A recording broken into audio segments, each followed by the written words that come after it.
Pemirsa, aktivitas penambangan tanah uruk atau yang dikenal sebagai galian C di wilayah Kabupaten Batubara kembali menuai sorotan tajam publik.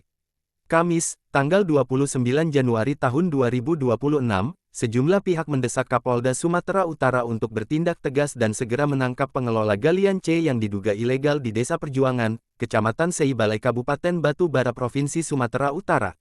Berdasarkan pantauan dan informasi yang dihimpun, kegiatan galian C di wilayah tersebut diduga beroperasi bebas tanpa mengantongi izin resmi. Bahkan, muncul dugaan kuat adanya setoran rutin berupa upeti bulanan kepada oknum aparat penegak hukum (APH) sehingga aktivitas tambang ilegal itu seolah kebal hukum dan luput dari penindakan. Padahal, berpedoman pada regulasi terbaru, tanah uruk termasuk dalam kategori pertambangan batuan yang sebelumnya dikenal sebagai galian C.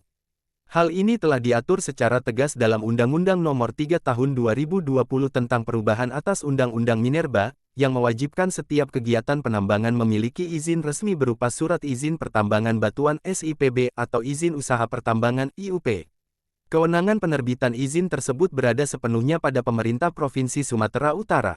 Ketua Umum LSM Mitra, Alayaro Nduru, SH, saat dikonfirmasi media menegaskan bahwa galian C yang diduga ilegal tersebut dikelola oleh pihak berinisial SB dan berlokasi di Desa Perjuangan, berdekatan dengan Desa Sukorejo, Kecamatan Seibalai.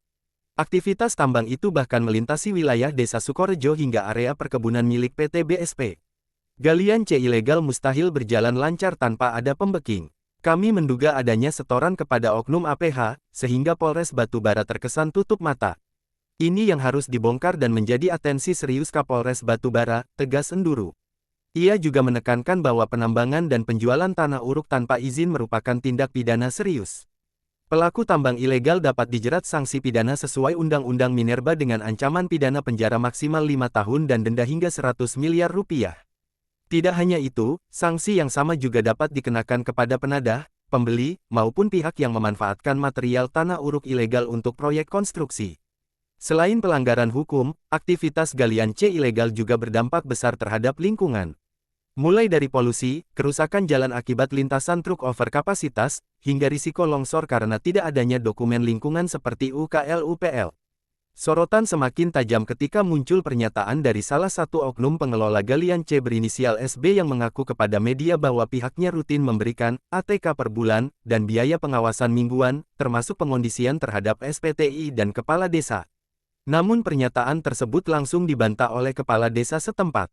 Oknum Kades menegaskan tidak pernah memberikan izin, bahkan tidak pernah ada koordinasi terkait penggunaan maupun pelintasan jalan desa. Tidak pernah ada izin dari kami, bahkan untuk melintasi jalan desa pun tidak ada koordinasi, tegas kepala desa.